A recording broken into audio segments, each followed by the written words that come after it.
മാലിദ്വീപിൽ യാത്ര ചെയ്യാനും അതുപോലെ തന്നെ ജോലി ചെയ്യാനും താല്പര്യമുള്ളവർ അറിഞ്ഞിരിക്കേണ്ട കുറച്ച് കാര്യങ്ങളുണ്ട്. മാൽദീവ്സ് എന്ന് പറയുന്ന 26 അറ്റോളുകൾ ചേർന്ന് കിടക്കുന്ന ഒരു ദ്വീപ് സമൂഹമാണ്.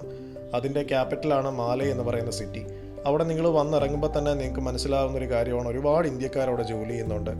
ഹോട്ടൽ നടത്തിപ്പുകാരായിട്ടും അതുപോലെ തന്നെ പല കടകളിലെയും സ്റ്റാഫായിട്ടും റിസോർട്ടുകളിലൊക്കെ വർക്ക് ചെയ്യുന്നവരായിട്ടും എൻജിനീയേഴ്സായിട്ടും, പ്രത്യേകിച്ച് സിവിൽ എൻജിനീയേഴ്സ്, അതുപോലെ തന്നെ ടീച്ചേഴ്സുണ്ട്. പിന്നെ ഡോക്ടർമാരും നഴ്സുമാരും ഒക്കെ ഇന്ത്യക്കാർ ഒരുപാട് പേരുണ്ട്. എനിവേസ്, നമ്മളിവിടെ വന്ന് നാടൻ ഊണും കാര്യങ്ങളും ഒക്കെ കഴിച്ചതിന് ശേഷം നമ്മൾ ഈ മാലെ സിറ്റിയും ചുറ്റിക്കറങ്ങുകയാണെങ്കിൽ കൂടുതലും ബോട്ടുകളും ഹാർബറും കടലും ഒക്കെ തന്നെയാണ് നിങ്ങൾ കാണാൻ പോകുന്നത്. പിന്നെ ഇവിടുത്തെ നാട്ടുകാർക്കെല്ലാം ഏറ്റവും ഇഷ്ടപ്പെട്ട വിനോദവും ഫിഷിംഗ് തന്നെയാണ്. ഈ ഫിഷിംഗ് എന്ന് പറയുമ്പോൾ അവർ ഉപയോഗിക്കുന്ന ചൂണ്ടകളൊക്കെ വളരെ എക്സ്പെൻസീവ് ആയിട്ടുള്ളതാണ്.